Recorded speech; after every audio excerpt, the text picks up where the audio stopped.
A paz e a graça do Senhor Jesus. Amém. Deus seja bendito em nosso meio. Abra sua Bíblia comigo no Evangelho do nosso Senhor Jesus Cristo, segundo João, no capítulo 7. Jesus, a fonte da água viva.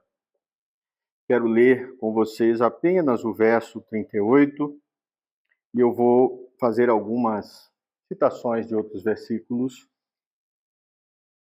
desse evangelho que nós temos estudado e tem sido um bálsamo e uma bênção na minha vida.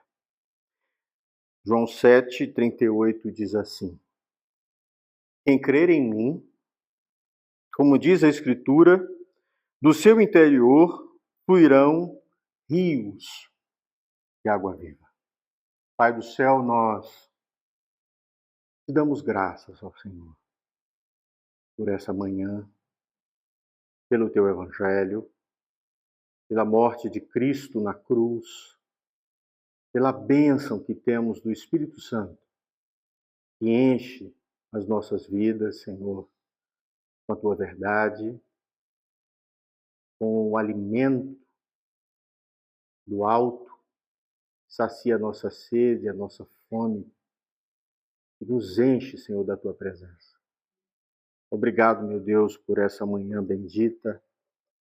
É o que eu te peço, ser conosco, em nome de Jesus.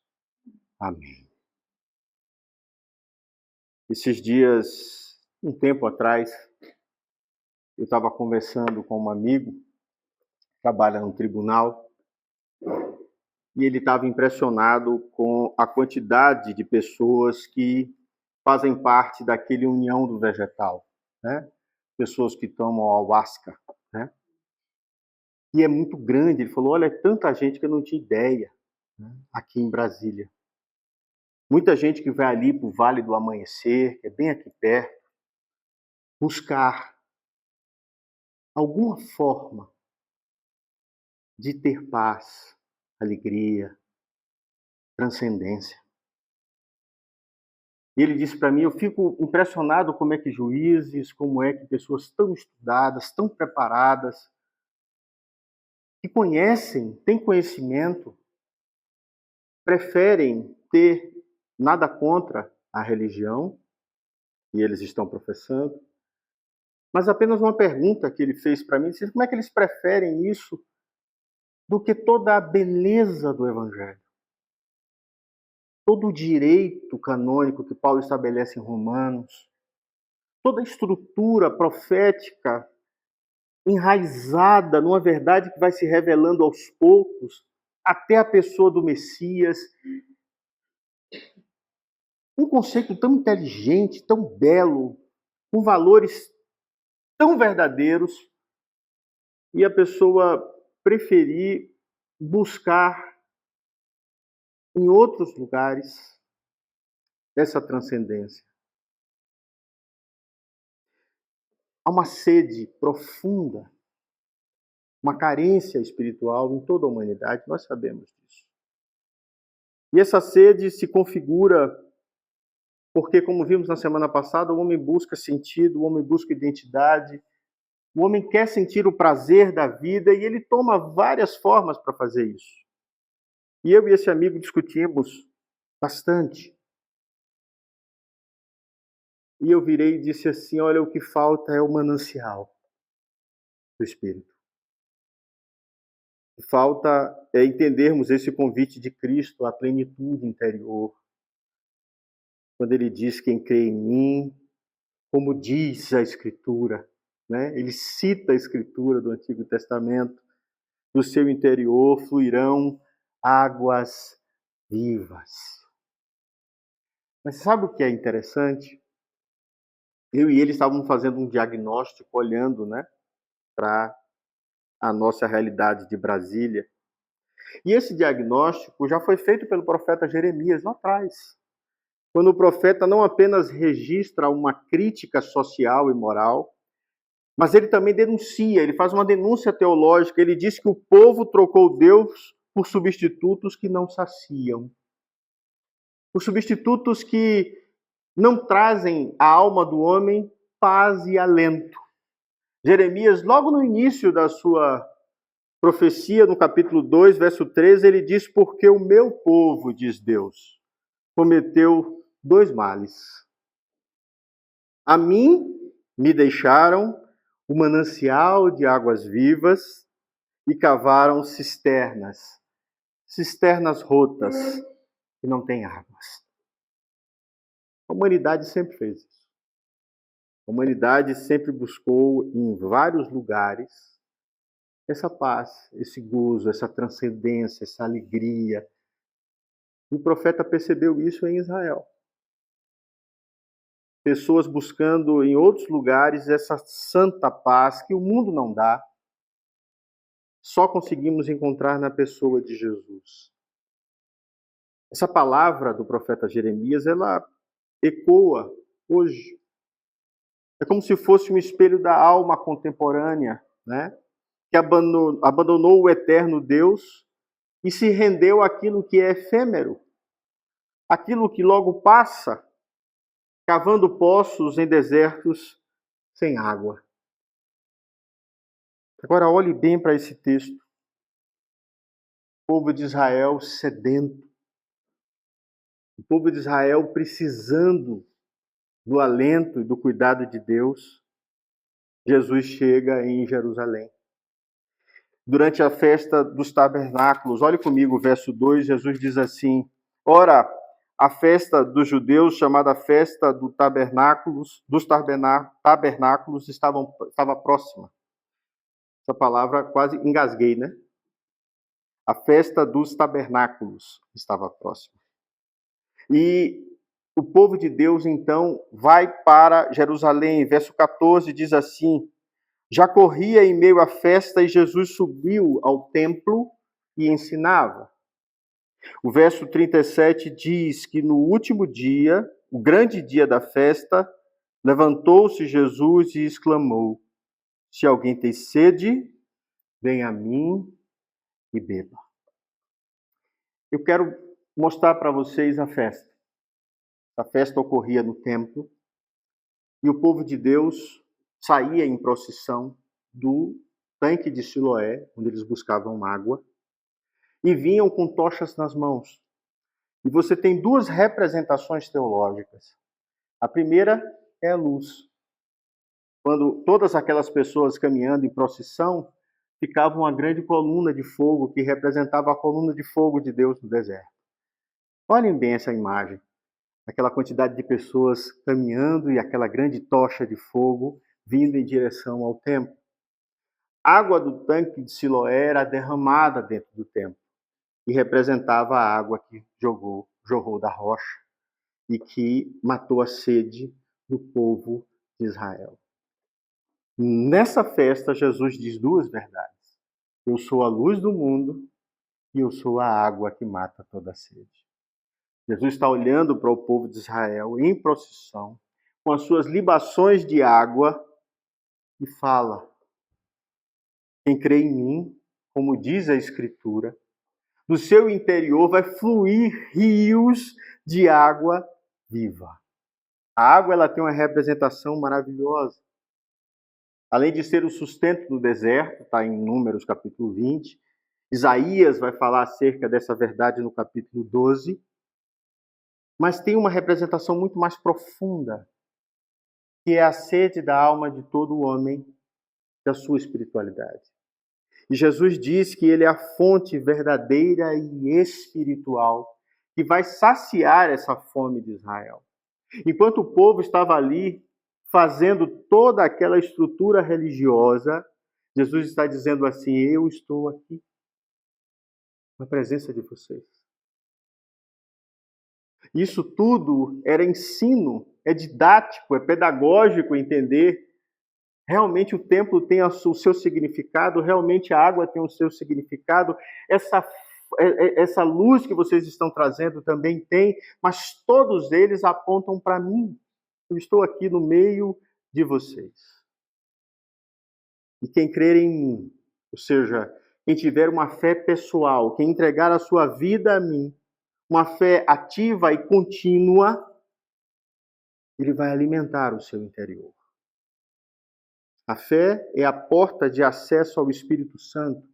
Verso 39, o evangelista vai dizer: Jesus disse isso da água viva que vai fluir com respeito ao Espírito Santo que havia de receber todo aquele que nele crê. A verdade de Deus é o Espírito. Essa é a água que jorra do nosso interior pela fé. O Evangelho está mostrando que Cristo é aquele que sacia a nossa sede. Jesus está cumprindo verdades proféticas que foram ditas no Antigo Testamento. O profeta Isaías, no capítulo 44, que nós lemos na liturgia, no verso 3, ele diz: Deus fala a Israel: eu derramarei água sobre o sedento e torrentes sobre a terra seca. Deus havia profetizado. E ele diz nesse mesmo texto: eu sou o seu redentor. Eu vou render vocês, eu vou cuidar de vocês. Ezequiel, no capítulo 47, ele fala de uma água que vai fluindo do templo de Deus, que jorra do altar. E ele diz que quanto mais ele se aproximava, a água deu nos seus pés, nos seus tornozelos, no seu joelho, na sua cintura, até que ele é coberto por toda aquela água. A linguagem é de purificação dos pecados, de transformação da humanidade. Zacarias, no capítulo 14, ele fala que naquele dia, no dia em que o Senhor estabeleceu, sairão águas vivas de Jerusalém. Toda a verdade de Deus já tinha sido profetizada. Deus falou que saciaria a sede do povo de Israel. Essa verdade de Deus se estabelece quando Jesus diz que do interior de todo aquele que crê vai fluir rios de água viva. A beleza do texto está na palavra grega koilia, que é ventre, que é interior, que é íntimo, mais profundo do ser humano. Deus está dizendo assim: todo aquele que crê em mim vai se tornar um canal de bênção. E a água há de fluir, a verdade de Deus, a verdade do Espírito Santo, a dinâmica do Espírito Santo vai surgir dentro desse coração e ele vai ser saciado. A palavra rios está no plural porque fala de abundância. Você não é água que vai estar parada, não. Nós seremos um rio que corre por todos os lugares para outras pessoas, que vai saciar a sede uns dos outros. Fala de movimento, fala de um impacto transformador. Pare e veja a vida dos apóstolos. Pense na reunião em que eles fizeram em Pentecostes, no capítulo 2 de Atos, em que Deus estabelece plenamente essa verdade. Perceba que Jesus está dizendo que ainda, o evangelista está dizendo que ainda não aconteceu. Que Jesus vai derramar água sobre nós, mas ainda não aconteceu. Ele está falando acerca do que vai ser derramado. Então Jesus profetiza aos seus discípulos e quando ele é assunto aos céus, o Espírito desce e enche o interior de todos os seus discípulos. Aqui, Jesus está falando antes da crucificação, antes da ressurreição e antes da glorificação. E antes do derramamento do Espírito. Hoje nós vivemos essa verdade. Hoje nós fomos saciados, tratados, sarados. Nós fomos encontrados pelo Espírito Santo. Na Bíblia, a água, ela é um símbolo de purificação. É aquilo que nos purifica dos pecados. É por isso que João Batista batizava para a purificação dos pecados. É por isso que nós somos batizados em Cristo Jesus, para sermos remidos dos nossos pecados. A linguagem bíblica de água é sempre de vida, é da presença de Deus e da presença do seu Espírito. É de transformação do homem sedento, do homem que morre longe de Deus. Essa declaração de Jesus, irmãos, ela rompe diversos paradigmas. O primeiro deles é o templo. Se as pessoas saíam do tanque de Siloé trazendo água, se as pessoas faziam essa procissão até o templo, e Jesus está dizendo: olha, isso não vai saciar a sua sede. Isso saciou por um tempo. O apóstolo Paulo, escrevendo aos Colossenses, ele disse que tudo isso era sombra do que realmente iria acontecer. Jesus está dizendo: eu estou aqui. Eu posso saciar a sede de vocês. Jesus também está desafiando a tradição. Isso acontecia durante anos e anos e anos, todos os anos. Eles faziam o mesmo movimento e buscavam Deus naquele mesmo lugar e naquela forma de ensino cultico. No capítulo 2 do Evangelho de João, Jesus diz assim, a partir do verso 19: destruam esse templo e eu vou levantar em 3 dias. Aí os judeus disseram assim, mas ele foi edificado em 46 anos e tu vai levantar em 3? Aí o Evangelho de João vai dizer assim, mas ele falava do templo do seu corpo. Você entendeu que Jesus está quebrando diversos paradigmas? O templo vai ser destruído e agora nós habitamos na sua ressurreição. O apóstolo Pedro diz que nós somos pedras vivas. Nós constituímos esse templo, esse rio do Espírito Santo, ele flui dentro de mim e de você. E de todo aquele que crê em Cristo Jesus. Lembra que eu abri falando dessa sede dos homens que estão buscando em diversos lugares, em diversas religiões, em diversas formas, inclusive nas redes sociais, em trabalho, em tantas coisas. A sede do homem representa esse desejo por sentido, por paz, por amor, por transcendência. Porque se a vida acaba aqui, o apóstolo Paulo diz que nós somos os mais infelizes de todos os homens. A vida perde o sentido sem Deus. Porque nós trabalhamos, vivemos, construímos e morremos. Jesus está trazendo para nós a grande verdade de que nós fomos feitos à imagem e semelhança de Deus e que nós precisamos, portanto, voltar a Deus. A queda de Gênesis 3 desconfigurou o que de fato é o homem, retirou a comunhão com Deus, retirou de nós tudo aquilo que nós tínhamos de saciedade. E a partir daí o homem começou a buscar substitutos inadequados para preencher esse vazio da alma, como disse Jeremias.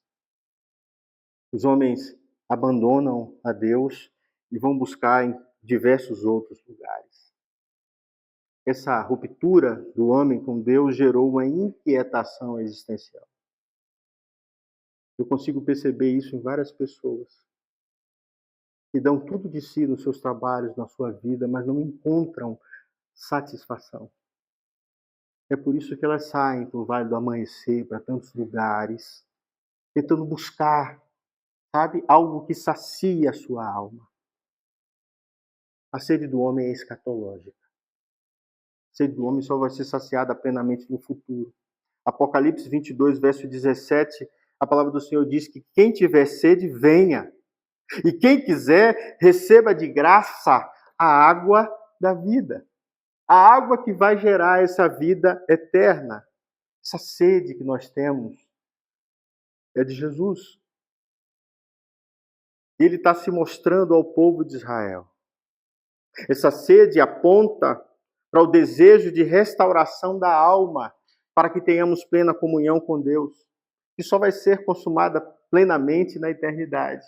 A linguagem do profeta se aproximando do templo até que ele fique completamente submerso é uma revelação. No início, a revelação é bem pouquinha, é como se estivesse na altura dos nossos pés. E essa revelação vai aumentando, aumentando progressivamente, até que vai cobrir todo o homem. Isso é glória. É quando estaremos plenamente na presença de Deus, vivendo essa verdade de forma eterna. É essa sede que o homem tem que faz com que ele questione, faz com que ele crie filosofias, faz com que ele crie formas de saciar a sua própria alma. Mesmo de forma inconsciente, o que o homem tem buscado é a pessoa de Deus. Perceba que Jerusalém tinha toda a verdade. E Jesus estava dizendo, olha, tudo isso que vocês estão fazendo aponta para mim, olhem para mim. Da mesma forma que nós pregamos hoje. Olhem para mim. Jesus Cristo preencheu o meu vazio, a minha vida, o meu ser. Eu tenho paz. E eu quero tanto que você entenda isso. Mas as pessoas preferem continuar na sua tradição, nos seus sabe, cultuando o seu templo, derramando as suas águas, suas libações. As pessoas tentam se saciar com ídolos, seja poder, prazer, dinheiro, o que for, com cisternas rotas, porque você nunca sacia. Quanto mais dinheiro você tem, mais você quer. Natural. Assim é o homem. Quanto mais você busca poder, mais poder você quer. A cisterna é rota, sempre vai vazar. A alma do homem sempre vai sofrer. Jesus está dizendo, olha, aquele que crê em mim, ele vai estar absolutamente saciado. E ele não vai precisar buscar em nenhum outro lugar que não seja em mim mesmo. Entende? Jesus está mostrando que o Espírito Santo não é apenas uma doutrina, mas é uma experiência e uma transformação contínua da nossa vida. Esse rio ele vai fluir por toda a nossa existência e vai fluir de forma plena na eternidade. Há um paralelo que eu quero que vocês entendam aqui. Quando Jesus se apresenta em João 4 à mulher samaritana, quando ele fala que aquele que beber a água que eu lhe der nunca mais terá sede, é disso que Jesus está falando, dessa transformação. Eu sou o manancial de Deus, eu sou aquele que Deus falara no Antigo Testamento, eu sou essa revelação de forma plena e definitiva que vai saciar os anseios da sua alma. É isso que é sede, anseio da alma. Quando Jesus dizia que ele nada tinha, que as raposas têm covil, né? Os pássaros têm ninho, Jesus está dizendo àquele que queria segui-lo que você não vai ter nada além de mim. E é justamente aí que se encaixa a fé. Nós acreditamos que precisamos de tudo. Jesus era dono de tudo. Ele queria mostrar àquele homem é que uma única coisa importa. Que você tem a mim. E é isso que você quer. Você não vai ter onde reclinar a cabeça. É isso que você quer? E muitos de nós dizem, não, eu quero muito mais. Tem muito mais coisas que eu preciso fazer para que eu possa me sentir realizado. Entende? Nós temos um papel no mundo. Eu entendo isso. Quando Lutero fala sobre a vocação, ele fala da vocação que nós temos para Deus, o chamado de Deus, o vocare, quando Deus chama o seu povo e esses se convertem. Mas Calvino percebeu que há uma outra coisa e ele criou o que nós chamamos hoje de vocação secular. Sabe aquele teste de vocação que as pessoas fazem? É sobre isso que Calvino fala, ainda lá atrás, no século XVI. Ele fala que nós temos uma vocação no mundo em que nós trabalhamos para Deus. E aquele que exerce a justiça, ele exerce a justiça para Deus. André é um juiz federal. Ele está ali como justiça de Deus naquele lugar. Adonias, por vezes, foi secretário em várias áreas do governo. Tudo aquilo que nós fazemos como professores, né? Como pessoas que trabalham com investigação, a área que você trabalhar, você exerce no mundo secular aquilo que Deus estabeleceu como vocação.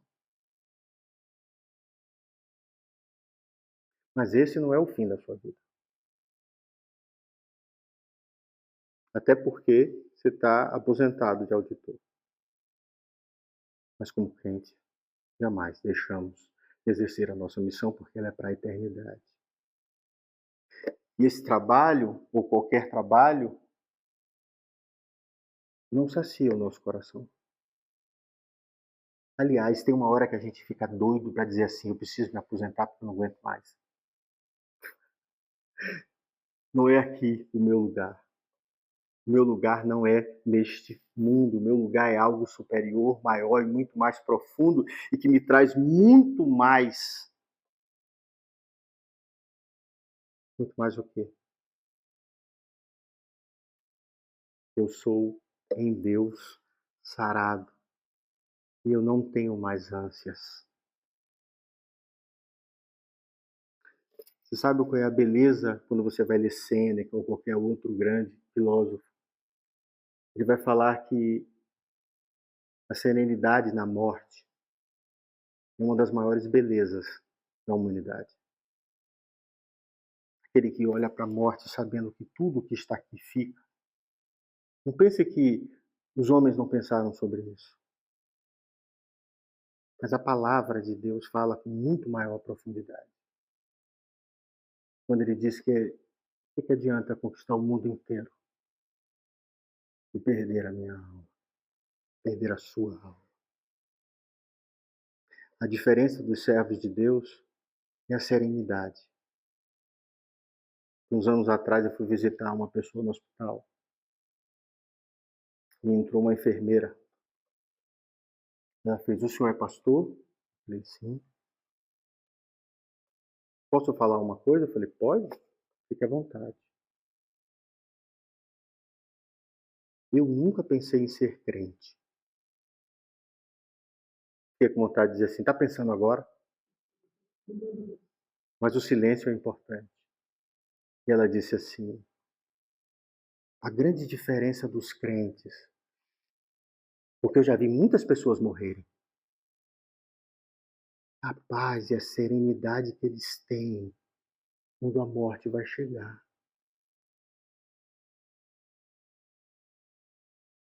E a palavra que ela usou é como se eles estivessem saciados da vida,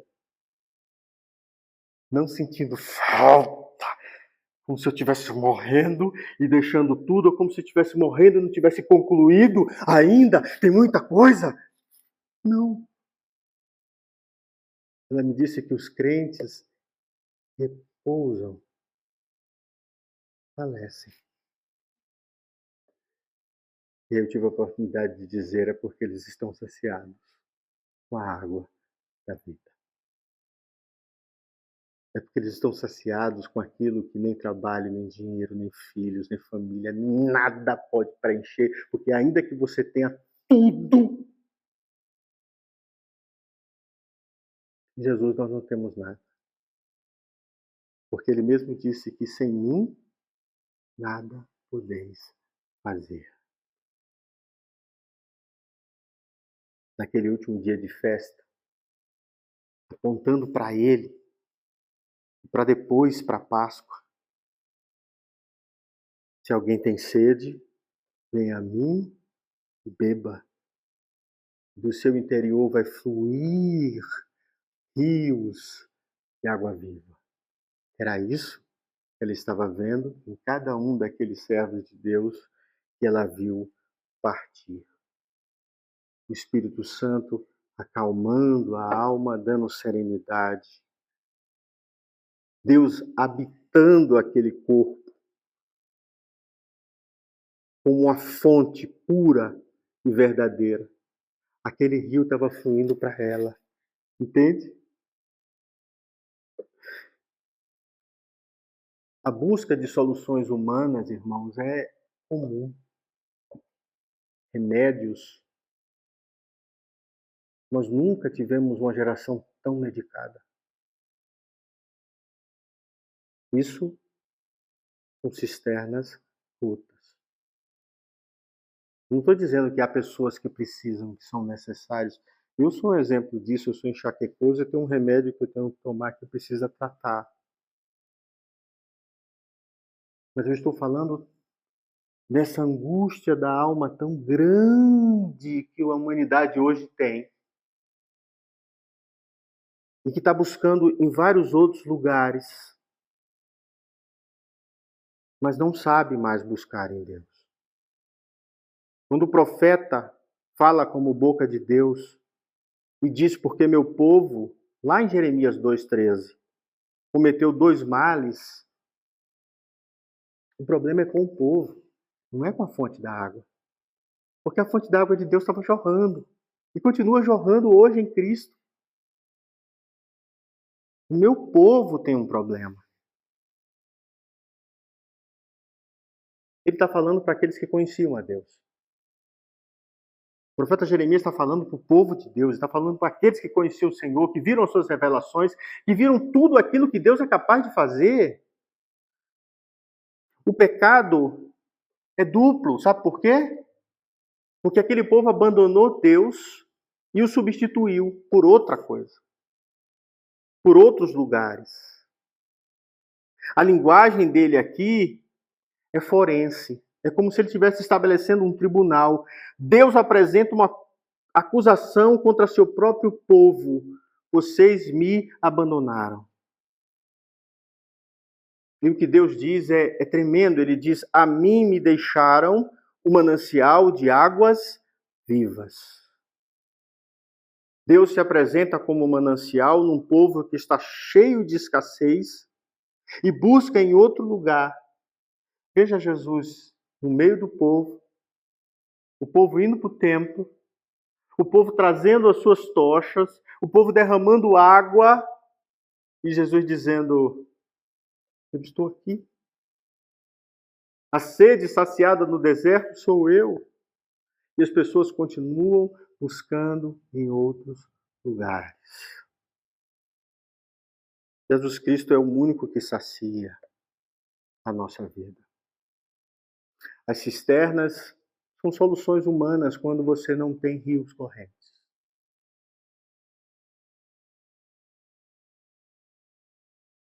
Sabe aquele pecado que a gente tem quando a gente se sente completamente sozinho na vida, como se Deus não cuidasse de mim? E a gente ouve Jesus dizer: eis que eu estou convosco todos os dias, e você diz: não, Senhor, o Senhor não está. É o mesmo pecado quando você tem um rio inteiro fluindo dentro de você e você diz: Senhor, eu estou sedento, eu estou faminto, eu vou buscar em outro lugar. Sabe o povo de Israel recebendo maná do céu e dizendo assim: Senhor, esse pão imundo que o Senhor nos dá, esse pão imundo, somos mimados. Não conseguimos passar uma fomezinha, uma sede necessária para crescer, para aprender. Nós logo corremos para fazer cisterna. Aí Deus diz: pega a rocha, toca nela e dá a rocha que vai jorrando água por toda a viagem. Nós estamos nesse momento, Cristo está jorrando como fonte constante sobre a nossa vida. Você sabe quando é que a idolatria começa? Quando é que nós nos afastamos de Deus? Quando tentamos responder a uma necessidade legítima com uma fonte ilegítima. Quando eu busco em outro lugar, não seja Deus. A grande verdade é que tudo aquilo que eu faço que rejeite a pessoa de Jesus Cristo vai terminar sempre em destruição da minha própria pessoa. C.S. Lewis diz que criamos para nós poças de lama quando nos é oferecido a alegria do mar.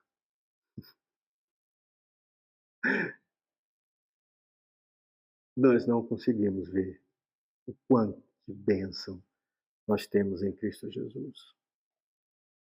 Vamos aplicar, que eu já falei um bocado hoje.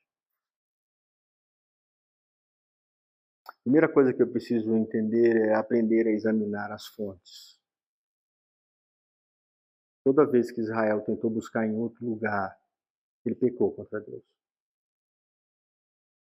Quando Deus estava entregando um jardim, entregando tudo que o homem precisava, ele quis algo que Deus disse que ele não podia ter. Ele comeu da árvore do bem e do mal. Quando Deus era o regente sobre toda Israel, o povo diz assim: Senhor, nós queremos um rei. E o profeta Samuel fica profundamente triste, né? E Deus diz: não, Samuel, não é contra você que eles estão pecando, é contra mim. Dê a eles o rei que eles querem. E eles receberam Saul. E eu ficaria aqui até amanhã, falando de diversas vezes em que Deus derramou a sua graça, a sua bênção, a sua água, a sua unção, e nós olhamos para outro lugar. O que tem tentado você para saciar a sua alma? Onde você está buscando sua identidade, seu conforto e seu valor, que não seja em Cristo Jesus. Eu quero te dizer, abandone as fontes e as estratégias falidas. Quede-se aos pés do Senhor. Largue esses poços quebrados, essas ideologias políticas de salvação. Abandone o desempenho espiritual e a perfeição e busque uma espiritualidade centrada na pessoa de Jesus Cristo. Volte à fonte. Volte à fonte. Cristo é um manancial inesgotável. Seu evangelho é inesgotável. E o evangelho não é uma cisterna de boas obras, que a gente imagina que toda vez que eu for perfeito e que eu for bom, eu vou virar para Deus como aquele filho que ficou na casa da parábola e vou dizer: Senhor, eu obedeço todas as suas vontades. Eu faço tudo o que o Senhor quer. Mas para mim não tem um animal cevado. Mas para aquele pecador miserável, o Senhor vai fazer uma festa e vai dar a ele um animal cevado. Quando nós imaginamos que é por causa das nossas obras que Deus nos abençoa, irmãos, nós estamos fazendo cisternas. Nós estamos entrando na religião dos fariseus. Nós estamos nos afastando porque aqueles dois filhos, os dois estavam perdidos. Um perdido dentro de casa, na sua religião, e outro estava perdido, se afastando de Deus e vivendo dissolutamente. A diferença é que o que estava vivendo dissolutamente se arrepende, e o outro não. Continua dizendo: eu sou justo. A obra de Deus é uma obra da graça. E esse rio que ele forja dentro de você é a vida eterna. E não é você que faz. Por isso, aprenda a descansar nele. Por fim, ensine a sua geração. Nós temos uma geração do lado de fora, irmãos, que está caminhando por cima de sal, que está pegando azeite ungido, e está passando em tudo, e está, sabe, carregando tocha, acendendo de novo, sabe? Está fazendo tanta coisa para encontrar a água da vida. Fale isso a essa geração. Deus disse que nós precisamos transmitir, como ele diz em Deuteronômio 6, nós precisamos ensinar os nossos filhos e as filhos dos nossos filhos, e cada um a sua própria geração, a verdade de Deus. Mostra às crianças, aos jovens, que não há outra água que sacie a alma delas que não seja Cristo Jesus, como ele mesmo vai dizer aqui no verso de 35 do capítulo 6. Diz assim, olha o que diz a palavra de Deus. Declarou, pois, Jesus: eu sou o pão da vida. O que vem a mim jamais terá fome, e o que crê em mim jamais terá sede. Ensine isso. Eu me encerro dizendo que Jeremias nos lembra que Jesus ia chegar. E que a humanidade ia buscar em outro lugar, não nele. Ele está nos lembrando que a única fonte verdadeira, Cristo Jesus. Ele nos ensina que toda tentativa de plenitude fora de Jesus é uma cisterna rachada. Nós vamos encontrar a tristeza, a morte, a inutilidade, a prática de uma religião apenas visível, mas que não sacia a alma. Jesus é o manancial de Deus que jorra para a vida eterna. E a adoração verdadeira consiste em conhecer que somente Ele pode saciar os anseios da nossa alma sedenta. Vamos orar? Pai do céu, nós te damos graças por essa manhã. E te pedimos que no nome de Jesus o Senhor nos faça entender, Senhor, que Tu és a fonte que sacia toda e qualquer alma humana. Nós queremos descansar no Senhor nessa manhã. E pedimos que o Senhor nos encha da Tua santa presença e nos dê a Tua santa paz. Guarda o nosso coração em Ti, Senhor.